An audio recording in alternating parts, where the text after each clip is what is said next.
A'udzubillahi minasyaitonirrajim. Bismillahirrahmanirrahim. Assalamualaikum warahmatullahi wabarakatuh. Alhamdulillahillazi arsala rasulahu bil huda wa dinil haqqi liyuzhirahu ala dini kullihi walau karihal kafirun walau karihal musyrikun walau karihal muslimun. Subhanaka la ilma lana illa ma 'allamtana innaka antal alimul hakim. Rabbi syrah li sadri wa yassir li amri wa hlul 'uqdatam min lisani yafqahu qawli. Syukur kita kepada Allah SWT kerana pada malam ini dapat kita bersama-sama sekali lagi berada di dalam majlis ilmu bagi menyambung bab 4, melatih diri menahan nafsu dan syahwat. Allah SWT telah memberikan wahyu kepada Nabi Musa AS. Wahai Musa, jika engkau ingin aku lebih dekat kepadamu daripada ucapanmu kepada lisanmu, daripada keraguan hatimu kepada hatimu, daripada rohmu kepada badanmu, daripada cahaya penglihatanmu kepada matamu, dan daripada pendengaranmu kepada telingamu, maka perbanyakkanlah membaca selawat kepada Muhammad sallallahu alaihi wasallam. Maknanya dah diberitahu pada Musa masa berbual dengan Nabi Musa, masa tu Nabi belum lahir lagi. Kalau nak rapat dengan Allah SWT, mana lebih rapat daripada lisan kepada lisan, daripada hati kepada hati, hati dengan hati dekat lah tu kan. Begitu juga daripada roh dan badan, punya dokek lah kan, roh dengan badan, tapi lagi dokek lagi dengan Allah. Caranya banyakkan selawat kepada Nabi Muhammad SAW.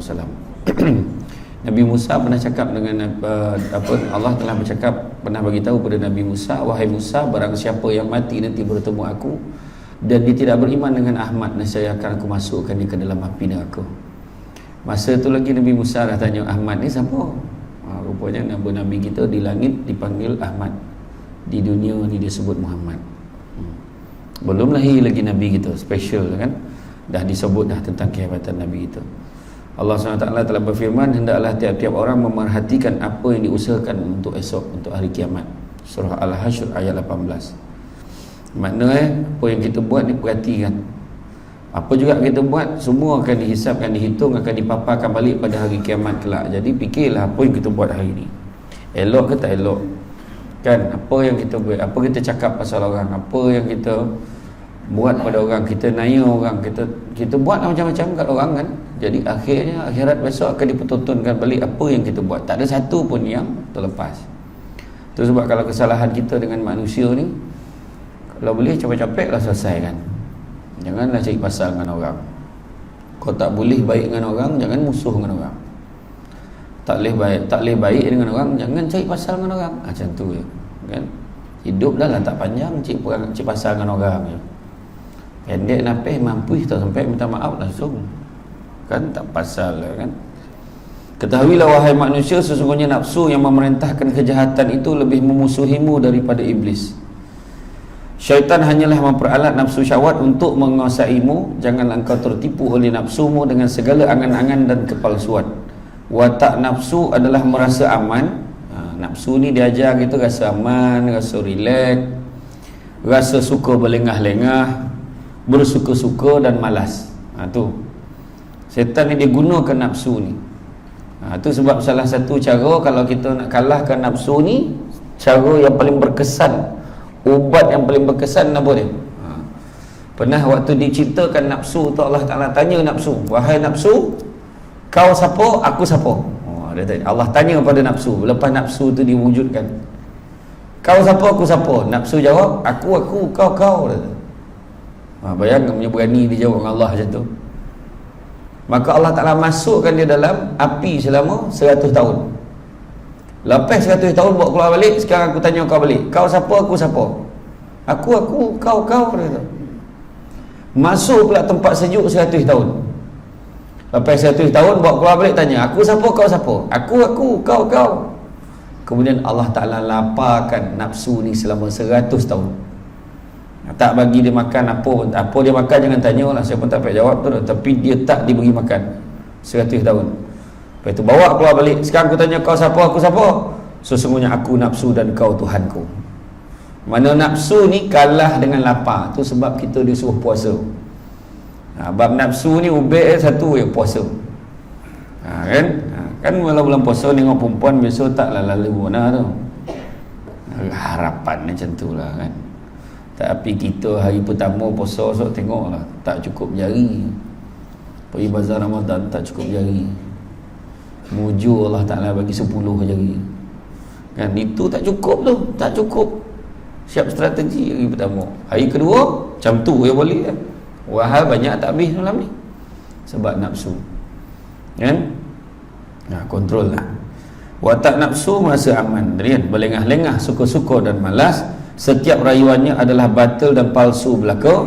Jika engkau rela menuruti rayuannya, hancurlah engkau. Jika engkau lambat memperhitungkan, tentu akan tenggelam. Jika engkau lemah melawannya lalu mengikuti keinginannya, tentulah dia melemparmu ke neraka. Nafsu tidak pernah menuju kepada kebaikan, ia sumber kepada bencana. Dialah markas iblis serta tempat segala keburukan yang hanya diketahui oleh Allah. Sesungguhnya Allah Maha mengetahui segala yang kau perbuat, baik maupun jahat. Jadi makna nafsu ni tak pernah bawa pada benda baik, kan? Tak pernah bawa benda baik. Kebiasaan ni memang bawa kepada bencana. Dia sumber kepada bencana. Jika seorang hamba mahu merenungi umurnya yang telah lanjut untuk mencari akhirat, maka renungan itu dapat mencuci hati. Kalau kita fikir, aduh hai aku ni umur tiba-tiba dah 40, macam saya lah kan, aduh hai dah tua, dah bila-bila boleh mati, apatah lagi yang lagi tua daripada saya. Macam tu kan. Lagilah fikir, aduh umur aku ni dah 60, alah hai tiba-tiba ayat kita ramah cakap tu, tiba-tiba dah 60 kan, tiba-tiba dah 70 seorang ni. Betul, kejap-kejap dah sambutan hari lahir. Atuk pun tak ingat tu hari lahir dia kan, cucu ingat kan, buat majlis, tiba-tiba dah banyak umur, macam-macam hadiah bagi. Hari lahir tahun lepas dapat hadiah apa tu? Dapat tongkat kata. Dapat tongkat kan. Tongkat tu mahal tapi nilai dia tetap tongkat kan. Tu dia. Baguslah cucu bagi tongkat tu, nak ingat kan dah makin tua, bukan makin muda tu kan. Tu benda yang tak mengulang ke belakang tu kan. Semua cakap kalaulah aku masih muda, tak payah rasa sebut dia dah. Tak payah. Benda dah sudah kan. Kalaulah aku boleh ulang balik. Sebab dia ternampak bekas kekasih hatinya. Kek kampung dah tua, sesama dah tua, dia dah tua pun lawa lagi. Dia dah tua nampak lawa sebab bini orang macam tu kan. Kalau bini kita sama tak lawa nampak macam tu bila dah tua kan. Tapi tetaplah lawa ke hati kita, mudah-mudahan kan. Jadi kalau kita renung umur kita telah lanjut dengan memikirkan kita bakal menuju kepada kampung akhirat, maka kita akan rasa benda itulah yang dapat mencuci hati kita. Jadi macam Bangladesh. Bangladesh makan sikit tak berlauk sebab nak jimat duit semua hantar kat Bangla. Dia pakailah baju mana t-shirt yang ada yang orang bagi kat dia tu kan, pakai baju, pakai seluar yang koyak-koyak tu pun tak apa dah, sebab dia sedar Malaysia ni bukan tempat tinggal lah Bangladesh. Tu dia peduli apa orang ejek dia, tak ada dah hal dah. Orang kutuk lah dia macam mana pun, apa dia peduli. Dia balik Bangladesh terhormat kedudukan ni. Duit dah banyak balik kumpul. Macam kita lah. Dunia ni sementara, kampung yang kekal abadi akhirat. Yang dikoja-koja lagi berapa? Beli kereta mahal berapa lama kan, beli motor besar berapa lama boleh bawa, baru beli tersangkut ke longkang mampus langsung tak boleh pakai, sehari je pakai dah anak pakai motor tu. Contohlah paling senang kan ya, nak rumah besar-besar, siap di rumah masuk terperanjat jantung, aircon sejuk mana mati je macam mana. Nak kata apa kan, nak kata apa, dunia yang kita kerja ni tak janji apa-apa pun, tak ada apa pun kan. Tu tadi dia terperanjat tengok ni Azia pula dia gini, senang parking kan besar warna dalamnya kan, senang parking tu, mencilok-cilok senang. Section 20 dia pun banyak kereta nampak kan, so okey lah tu, tak ada hal kan. Pernah saya kena halau kan naik Azia ni, ceramah dekat Maib Serdang Lepas Imam Muda Ashraf, saya punya turn. Dihalau daripada tempat parking. Apa penceramah tak boleh naik aziar. Tu semua tu kan. Syaumin kau lap sikit tak perasan muka kan. Sudah boleh turun Syaumin lah ustaz. Apa buat kereta kocik kata.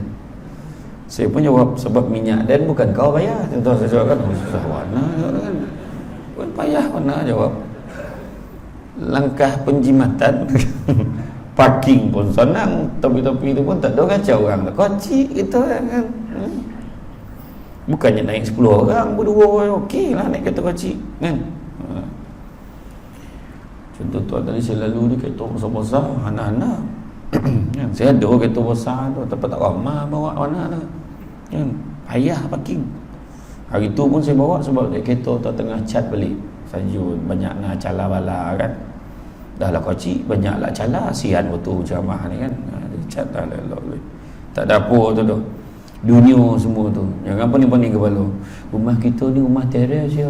Bersama-sambung kongsi dinding dengan orang tu. Mak orang tu besar. Peduli lah mak orang tu besar. Yang kocik ni pun tak terkomeh. Besar heboh. Kan dah mula rumah besar, dah mula sibuk. Rumah besar, bibi tak ada. Kan banyak cekadak tu.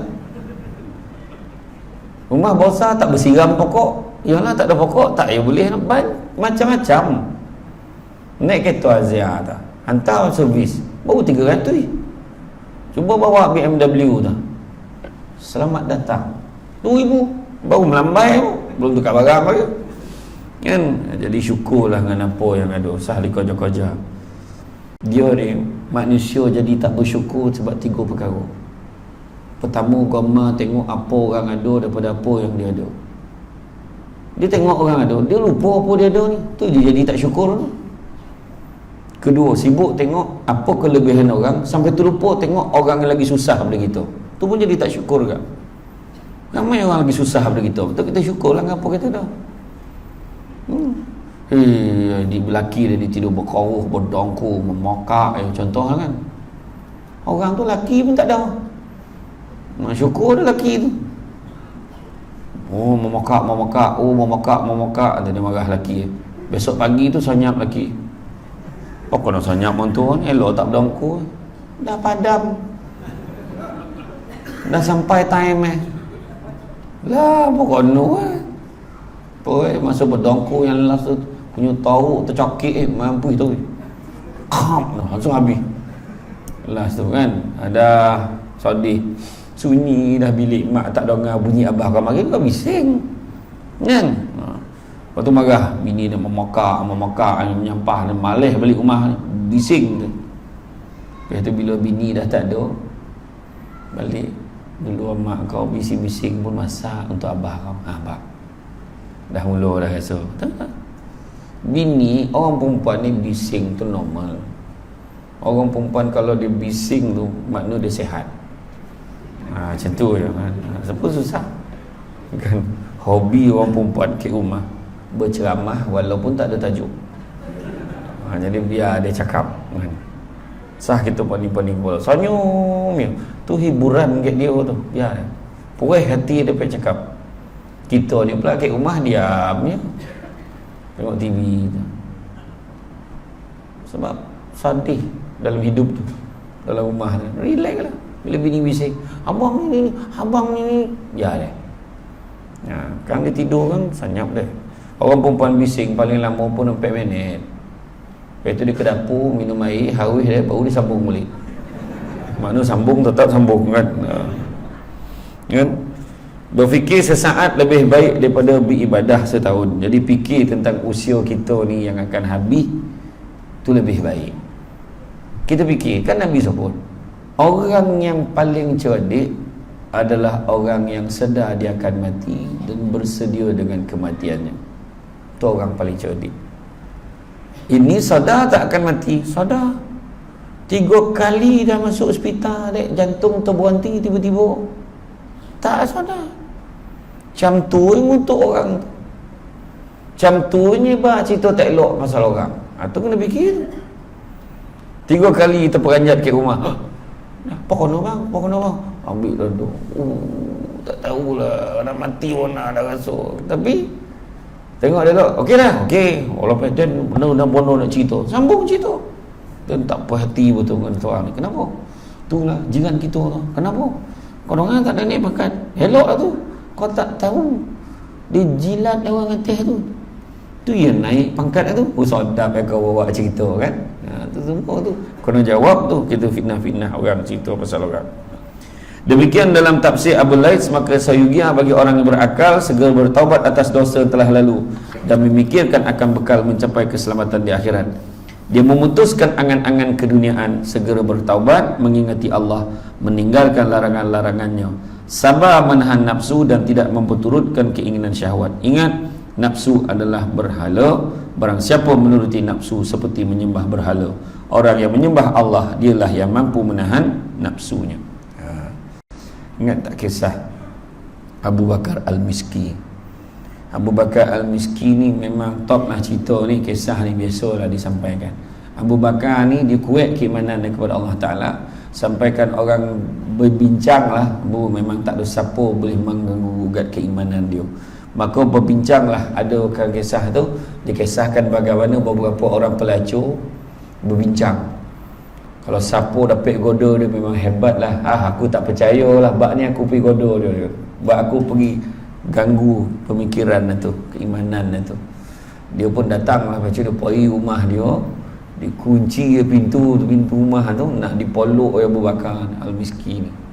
Masa tu nama Abu Bakar lah. Nak dipolok Abu Bakar tu, berkata nanti dulu tu. Nanti sekejap. Bagi aku masuk bilik air tu. Dia masuk bilik air, dia ambil segala najis yang ada, dia lumur ke badan dia tu, sapu semua. Sekarang kau polok, lari pelacur tu.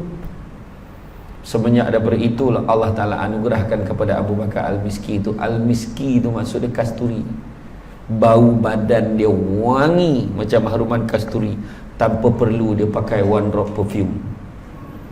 Tak payah dia pakai perfume, dia wangi hari-hari. Punca itulah dia. Allah Ta'ala anugerahkan ke dia. Nampak tak? Cuba kalau kita, dia nak peluk dan bukan dia nak peluk dia. Agak macam tu lah ayat kita kan. Dan tak boleh lari dah. Mungkin kita kan. Tapi dia tak. Dia cari jalan juga untuk mengelakkan dirinya daripada terjebak dengan nafsu dia. Diceritakan bahawa Malik bin Dinar berjalan di pasar Basrah. Dia melihat buah tin hingga tumbuh keinginannya terhadap buah itu. Dia nak menakik buah itu. Dia membuka kasutnya dan dia memberikan kepada penjual buah itu, lalu berkata, berilah aku buah itu. Dan si penjual itu melihat kasutnya lalu berkata, oh ini tak cukup, kau bagi kasut kau ni tak cukup. Kemudian Malik berlalu. Maka dikatakan kepada penjual itu, ada orang lain cakap kat dia, apakah kau tidak mengenali siapa orang tu? Kenapa? Siapa dia? Dialah Malik bin Dinar. Kan? Orang yang hebat imanan ni. Kan? Maka dengan segera penjual itu meletakkan bakul di bahu pelayannya, lalu berkata, dia kata, jika dia menerima buah ini daripadamu, maka engkau merdeka. Kemudian pelayan itu pergilah mengikut Malik bin Dinar, lalu berkata kepadanya, terimalah buah ini daripadaku. Tapi Malik bin Dinar menolak. Terimalah, sebab di sinilah kemerdekaanku, dia. Kau ambil lah, tolonglah aku ni. Maka jawab Malik bin Dinar, kan, jika di sini kemerdekaan bagimu, maka di sini pula lah siksaan bagiku. Namun pelayan itu tetap juga mendesak-desak hingga Malik berkata, aku bersumpah aku tidak akan menjual agama dengan buah tin, dan aku tidak mahu makan buah tin sampai hari kiamat. Dia tak nak sebab kau nak ni, dia tak nak tadi dah tak ada lah. Macam tu tak ada lah sampai buyur dia nak menurutkan keinginan nafsu dia tadi tu. Kan, sampai nak menjual, nak menggadaikan segala, dia tak ada. Tidak. Diceritakan pula bahawa Malik bin Dinar sedang sakit menghadapi mautnya. Dia ingin segelas madu dan susu untuk dimakan dengan roti panas. Pelayan segera menyediakannya. Kemudian Malik mengambil dan memandangnya sejenak, lalu berkata, wahai nafsu, engkau telah bersabar selama 30 tahun, padahal umurmu tinggal sesaat lagi. Ya kan? 30 tahun kau boleh sabar, tiba-tiba kali ni sesaat kau nak benar-benar ni kan. Maka dibuang gelas itu daripada tangannya. Dia tahan nafsunya hingga dia meninggal dunia. Begitulah sifat para anbiya, aulia, siddiqin dan zahidin. serta orang-orang yang merindukan Allah. Kan? Tu yang kisah tu kan. Kisah Nabi apa kena penyakit kulit ni? Nabi Ayub. Kan Nabi Ayub kena sampaikan isteri dia pun tak sanggup dah jaga dia. Anak-anak dah lari, orang pun dah lari dengan dia. Sampai isteri ni jaga tu, isteri dia cakap dekat dia, wahai suamiku Ayub, kau mintalah pada Allah supaya sembuhkan penyakit kau ni. Apa jawab Nabi Ayub? Nabi Ayub kata, buat apalah aku nak mengut dengan Allah minta sembuhkan sakit aku ni kan? Baru 7 tahun 7 bulan 7 hari. Kalau nak dibandingkan 70 tahun yang aku sihat tu, kenapa aku nak pertikaikan yang aku tak sihat ni? Macam tu sekali. Lepas pada tu lah bini pun dah tak sanggup dah. Bila suami cakap macam tu, dia pun tak sanggup dah. Tapi Allah Ta'ala gantikan. Berkat kesabaran Nabi Ayub, Allah gantikan dengan isterinya yang lebih muda, lebih cantik. Lepas tu bila diberikan kesembuhan kan, dan dikurniakan 26 orang anak. Dalam riwayat menyatakan macam tu kan. Jadi makna kata itulah, sabarlah banyak-banyak kan. Inna ma'al usri yusra. Sesungguhnya dalam setiap kesusahan, di sebalik kesusahan tu ada kemudahan. Kenalah yakin, apa benda yang susah kita hadap tu, ada benda baik Allah nak bagi, percayalah kan. Tu dia. Kemudian telah berkata Nabi Sulaiman bin Daud alaihissalam, sesungguhnya mengekang nafsu itu lebih sulit daripada membuka sebuah kota sendirian. Bayangkan, menahan nafsu tu lagi susah daripada membina sebuah kota bersendirian. Ali bin Abi Talib radhiyallahu anhu juga berkata, aku dan nafsuku bagai gembala dengan kambingnya. Jika aku menahannya dari satu sisi, dia melompat dari sisi yang lain. Barang siapa dapat menjinakkan nafsunya, dia akan dibungkus dengan kafan rahmat dan dikubur dalam bumi karamah. Tapi barang siapa membunuh hatinya, terbungkuslah dia dalam kafan laknat serta terkubur dalam bumi azab. Itu sebab jagalah kan. Jadi makna kata dalam hidup kita ni memang tak lari daripada gangguan nafsu ni kan. Kalau siapa yang melayan nafsu dia, maka terbungkuslah dia dalam kafan laknat. Macam tu lah, macam contohlah makan, semua nak makan, kita semua nak senang. Tak ada siapa dalam hati naluri lumrah dia rasa dia nak senang. Cuma tinggal nak senang-senang macam mana, nak kaya kau, nak apa kau, tahap tu Allah Ta'ala uji kita. Kadang-kadang nak kaya, cara yang paling senang, ambil duit-duit yang tak elok. Contoh kan, ambil duit tak elok, memang boleh ambil, tapi berapa lama kan. Keberkatan ni kat mana, barakahnya kat mana. Kadang duit kita tak banyak tapi cukup, itu lebih baik kan. Nak duit, nak banyak, nak kaya, tapi sudah memikirkan kenikmatan yang sementara. Berapa ramai orang yang kaya-kaya tapi perangai tak semanggah. Ada menyampah, tengok dalam YouTube tu, dia kaya tapi perangai eloklah dan tak kaya. Saya tak cakap sesiapa ni, contoh kan. Kadang kita tengok orang, waduh, kenapa lah dan tak kaya macam dia. Bukan seronok benar jadi kaya kan. Apa pun kita tengok kereta sampai 5 boleh, sampai rusak sebab tak berstart enjin ni. Masa bila-gila kalau kau nak bawa kereta tu kan, 5 boleh kereta, bawa satu goma satu kereta ni aja, sudahnya start dah tak boleh kan. Kono lah upah orang start kan hari-hari, kan tak ada kerja tu kan. Itulah elok naik Azia hari-hari pakai.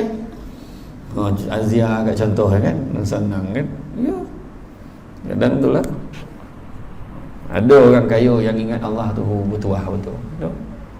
Ada satu orang kaya, hamba Allah, dia tanya, ada tak tanah Kek Soman ni, dia tanya. Dia pun beli tanah tu, kemudian dia wakaf tanah tu, dia wakafkan atas nama emak dia, dan dia sedekahkan masjid dengan nilai 6.5 juta, niatkan untuk emak. Lepas tu dah habis dia beli tanah tu, dia dah bayar. Hui, baru teringat, dia mahu, ada tak tanah kosong lain lagi, baru teringat nak wakaf untuk diri dia pula. Dia beli lagi satu tanah dan dia niatkan untuk dia dengan harga lagi 5 juta. Itu betul. Orang kaya ni lain burak tuan-tuan. Dia tak sama dengan kita tu. Saya ceramah kat Sunway tu, satu rumah datuk tu, saya tanya, "Tok, harga mahal rumah ni bagi ni Tok kan? Mahal rumah ni Tok kan?" Tu dia jawab, "Dulu murah lagi Ustaz. Masa tu baru 4 juta rumah ni." Dan salah tanya ke, dia salah jawab kan? Tapi memang muka tak ada belagak dah, memang tu jawapan lain tuan-tuan. Kita dalam poket kan, ada RM100, kira ada duit logo lagi tu. Dia dalam poket ada RM10,000 tu, miskin lah tu. Bezo standard kan? Okey. Orang sibuk tuan-tuan time ni, orang kaya time ni tak dapat duduk dengan ceramah kan? Ada hal tuan-tuan ni okey. Relax, pakai santai kan, buat tu. Kain plekat IC pun tak bawa. Tak ada apa, tak ada hal. Dia macam dokumen bawa kan. Iya. Bawa tu orang poning-poning kepala bawa. Kan? Suara alam pun tak pakai. Cakap apa? Betul. Senang apa nak poning-poning kan? Tak ada siapa nak check kau pakai tak? Tak ada katanya kan? Tak ada. Tak ada kan? Betul tak? Senang hidup kita ni. Iya tuan-tuan. Saya kalau ceramah rumah orang kaya ni tak bernapis tu. Dulu saya pernah ada peluang ceramah kat rumah Mentari kan, rumah tak terayu nak makan, saya dah hal lepas ni tu, minta maaf tu, saya memang tak dapat tunggu makan sebab saya tahu saya tak reti makan makanan dia orang ni, dengan napkin ni, dengan garpu belah kiri, sudu belah kanan, pisau ni pula kojot pisau ni. Ya payah luar berhenti ke RNR tu, balun nasi lemak balun apa susah mana. Iya tuan, tak payah nak sibuk-sibuk tuan kan. Itu ni kayu tak ke mana tu kan. Itulah kayu dengan orang tak apa, miskin dengan orang lagi hendak kan. Itu lagi, ini miskin tak ingat, kayu lebih lagi kan. Itu kita bila duit tak banyak tapi anak kita okey semua, belajar pun pandai, okey lah, orang hati kan, mengaji pun copek lepek okey lah kan, bini pun elok dengan cakap suami itu yang kita nak kan. Kemudian Zahya bin Mu'az Ar-Razi berkata, perangilah nafsumu dengan taat dan riadah, latihan rohani. Riadah adalah mengurangkan tidur, makan mahupun bercakap. Makan pun kena kurangkan. Nabi kata carilah makanan yang halal. Nabi kata cari rezeki yang halal, kerana sesungguhnya yang halal itu cukup buat kamu. Dan Nabi sebut, barang siapa yang membenarkan benda-benda haram ada di dalam perutnya, maka malaikat di langit dan di bumi akan melaknatnya selama sesuai selagi mana benda-benda haram itu ada di dalam perutnya. Barang siapa yang mati dengan keadaan benda haram ada di dalam perutnya, bersaksilah yang dia akan menjadi bahan bakar untuk api neraka. Nauzubillah, minta jauhan. Itu sebenarnya jangan dikejar-kejar lah, makanlah apa yang ada. Tak ada sibuk-sibuk nak makan lebih macam orang kan. Ya, mak ayah kita makin bukan sonang warna, semua susah. Apa lauk mana sini kan ramai Jawa kan. Saya tengok muka pun ada muka Jawa ni. Saya pun ada darah Jawa sikit. Dulu orang tua-tua dulu kan makan sayur bening kan. Sayur bening tu sadap mana tu. Sekarang dia cakap dengan orang tua-tua, buat sayur bening sikit. Bukan sebab sadap dah, sebab dulu itu je yang ada. Mana? Telur dadah, sadap benar hari ni. Bukan sebab apa dah, sebab dulu itu je yang berkira mewah dah tu, dapat telur. Nampak tak? Dulu dengan sekarang. Cuk ubi tu yang boleh capai tepi jalan kan, cuk paku. Bukan kata sadap, memang sekebetulan sadap, tapi itu je yang murah. Tapi alhamdulillah, syukur dengan apa yang ada. Puan ni nan tak lama lagi nak sampai bulan puasa, tengoklah buffet Ramadan. Saya paling malih pergi buffet Ramadan ni lah. Oh mak kan, kalau tak sebab memang terbabit dengan program tu, tak ada saya pergi dah kan. Saja nak pergi tak ada lah kan. Tak tahu nak makan apa. Bulan puasa tengok tak, kita ambil ni asap, ambil duduk. Lepas tu nampak kawan, mana kau dapat siput sadut tu? Dah nampak pula kawan tu, kita tak nampak tadi, pergilah cari. Lepas tu kau dapat mana ni? Kambing mana kau dapat? Oh dah, poning sudah balik. Sudahnya pono. Satu pono makan sikit-sikit dah pono, capek makan lagi dah. Membuang, membazir. Pesta membazir kan? Bulan puasa ni jangan risau. Walaupun dah cakap ni tetap buat risau. Iya tuan-tuan, tak boleh tahan. Bukan cakap orang lah, termasuk yang bercakap ni. Iya. Kadang bila kita dah macam tu kan makan. Itu sebab kalau pergi bazar Ramadan susah hati. Pergi bazar Ramadan memang susah hati. Tak tahu ni kan. Saya tempat saya cerita lah, puasa tak sampai 1 hari dah. Betul tak? Ya ke tidak? Aku tak tahu. Jamadil akhir nak kata, nak masuk bulan Rejab. Orang Arab masuk Rejab dah terbayang Ramadan. Orang Malaysia belum Rejab dah terbayang Syawal. Lagi jauh pada orang Arab tu. Ya baik. Kan? Perangi nafsu dengan taat, iaitu riadah adalah mengurangkan tidur, makan mahupun bercakap, menahan kepedihan daripada makhluk. Pedulilah apa orang cakap tu. Dia cakap kan jadi apa pun mengutuk terutama AJK surau Al-Husna. Pedulilah orang bercakap, memang tu kojo yang bercakap. Aduh ya bodoh tak pehti. Jangan risau, setiap taman perumahan ada wakil yang macam tu. Panjang tak perhati, itu tak betul, ini tak betul, ini tak betul, macam-macam tuan-tuan kan. Yang betul dia duit banyak, program tak ada. Jawab balik, program banyak, kau yang tak ada kan? Payah mana kan? Dia komplain je, itu biasa, itu cabaran. Kita pegang jawatan, jadi ketua taman, jadi pengurusi KRT, jadi pengurusi persatuan penduduk, ketua lorong, semua nak petikai. Biarlah, manusia macam tu. Cari salah memang jumpa. Apa salah sama-sama cadang kan, kita buat macam ni supaya lebih baik. Cadang macam-macam tuan-tuan, buat program macam ni, jamuan buat macam ni, saya dulu ada pengalaman macam ni. Jangan cerita banyak lah, gotong royong tengok siapa datang, muka yang sama datang kan. Benda ni berlaku kat semua tampik kecuali surau Al-Husna. Sini okey, gotong royong memang ramai.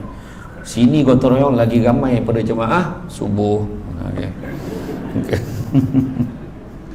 Kan? Dan menahan pedih dapat menghantarkan sampai ke puncak, bahkan sedikit makan dapat menundukkan syahwat. Kan disebut dalam satu kitab, keselamatan jasad terletak pada sedikitnya makan, keselamatan roh terletak pada banyaknya selawat ke atas Nabi. Jadi nak selamat jasad kita, kurangkan makan. Jangan makan banyak-banyak. Makan ni penyakit. Makan sikit penyakit, makan banyak penyakit. Pandai-pandailah. Tu Nabi ajar kita, makan sebelum lapar, berhenti sebelum kenyang. Ini sebelum lapar dah makan, selagi tak kenyang tak berhenti. Tu kita. Ayat yang paling bahaya untuk orang yang tinggi macam saya. Apa dah? Kau tinggi, makan banyak pun tak apa, tak nampak warna dah. Tu ayat tu membunuh semua tu. Semua membunuh. Lagi satu ayat tu, salah, selagi boleh makan, makan. Tu orang tua-tua sekarang cakap, selagi boleh makan, makan. So tak boleh makan, so baru berhenti. Jangan kan? Macam arwah abah saya badan besar. Arwah abah saya dulu, dia seorang penyakit darah tinggi, naik darah tiba-tiba. Kita kat Malaysia ni silent killer banyak kan, jantung, darah tinggi, kencing manis kan, tiba-tiba kan. Ayat tiba-tiba lah, bukan tiba-tiba, tak pernah buat pemeriksaan doktor. Orang lelaki paling penakut jarum kan, yang dah tua-tua, dah biasa. Budak-budak muda pun takut. Orang perempuan, bapak segala jarum semua dah rasa. Orang perempuan tu ayat dia, takut sangat dia kata kan. Kan, tu saya respect orang perempuan ni kan? Bukan sikit-sikit lah. Saya pergi ceramah dekat Tawau baru-baru ni. Saya sampai singgah satu rumah makcik tu, senyum ada cucu, anak dia kecil sekali. Anak saya 13 boleh anak itu pun baru keguguran itu seorang. La ilaha illallah. Pak tu, oi tuan-tuan, rumah tak ada lah besar benar, bilik tak cukup nampak, tapi 3 boleh anak rezeki ya? Rezeki anak tuan-tuan. Betul, anak kita 3 boleh, 10 orang lah kata kan. Sekarang pun kita tak rasa, tunggu dia besar sikit. Amak yang tawasap adalah dimaklumkan, sekarang telah pun masuk 25 hari bulan. didapati masih ada lagi yang belum bank in kan duit bulan ini, sila abaikan mesej ini sekiranya bayaran telah dibuat. Macam tu kan. Kok macam tu lah kan mak kan. Bayanglah seorang 500, tak 5,000 sebulan. Lagi hana pula orang pencen tu. Kan? Tapi janganlah buat macam tu. Pak tahu nampak kan. Bahkan sedikit makan dapat menundukkan syahwat, macam yang saya cerita tadi lah, yang Allah Ta'ala bakar sampai 1000 tahun soju, 100 tahun pun tak mau, sudahnya laparkan dia 100 tahun baru dia elok. Sesungguhnya banyak makan dapat mengeraskan hati dan menghilangkan cahayanya, dan cahaya hikmah adalah lapar serta kenyang dapat menjatuhkan seseorang daripada Allah.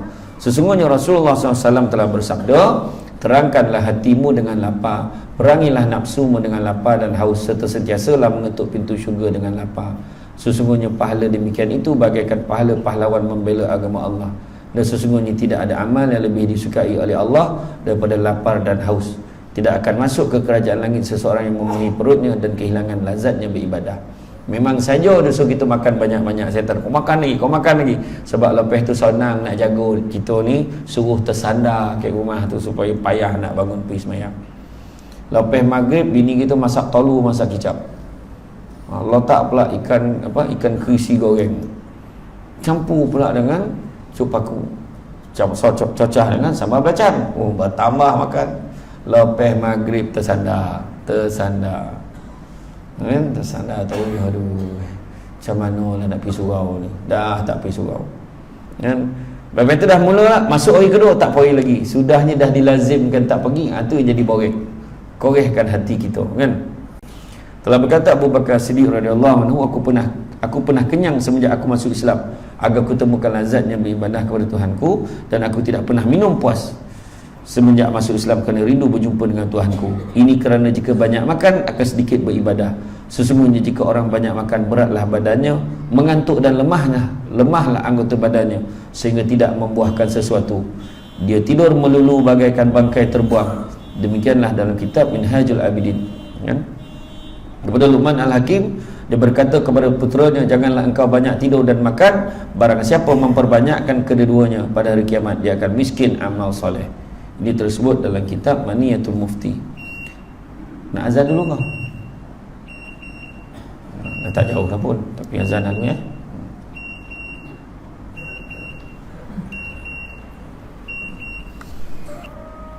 Sambung ya.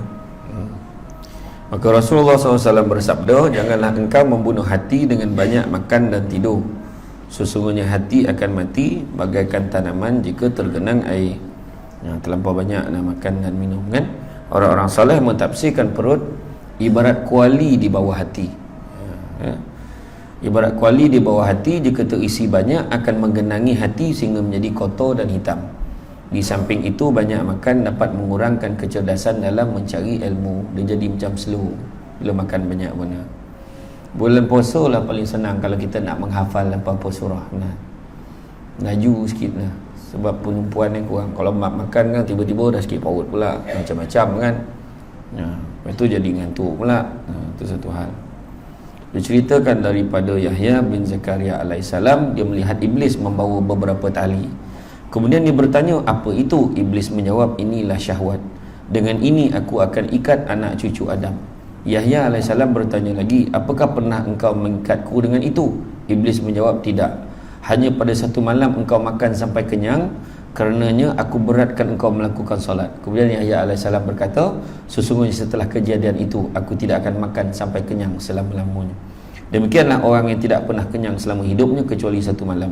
Bagaimana pula orang yang tidak pernah lapar selama hidupnya kecuali satu malam, lalu mengharapkan lazatnya ibadah? Maksudnya kita lah, mana pernah lapar kan? Jarang lapar dah keluar, lapar lah keluar balon roti canai, lapar lah pergi makan.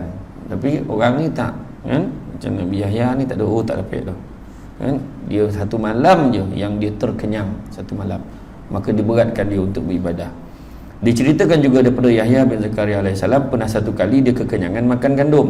Malam tu lah yang dikatakan satu malam tu je yang dia terkenyang tu kan, makan gandum. Pada malam itu dia tertidur ketika berwirid, kemudian Allah memberi wahyu kepadanya lalu berkata, apakah engkau menemukan rumah untukmu yang lebih bagus daripada rumahku?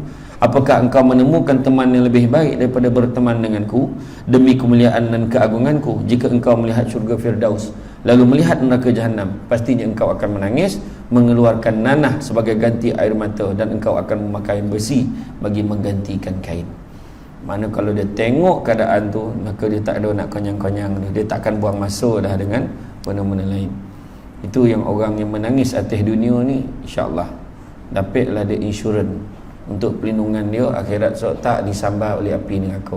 Nak menangis, menangislah atas dunia, jangan tunggu akhirat baru nak nangis, kan? Jadi maka dengan itulah, maka latihlah diri kita untuk menahan nafsu dan syahwat. Kadang-kadang terlepeh juga kan, terlepeh, minta ampun dengan Allah banyak-banyak. Dan termakan juga. Kono pula besok raya open house. Malaysia ni yang paling hebat sekali, open house dah tak cukup sebulan dah. Syawal lebih bersambung lagi jamuan. Sebab bertindan-tindan berlagu-lagu tarikh dengan jiran, buat juga walaupun dah habis Syawal. Tapi ingat, berjaga-jaga, jangan berlebih-lebihan bab makan. Sebab makan ini, terlampau banyak makan dan minum ni akan mengeraskan hati kita, memborekkan kita dalam ibadah. Mudah-mudahan berjayalah kita dalam perjuangan kita. Perjuangan menahan nafsu dan syahwat ini bermula daripada lahir sampailah ke penghujung nyawa kita. Maka janganlah kita mudah mengalah dan kalah dengan nafsu dan syahwat ni. Rasa cukup setakat itu.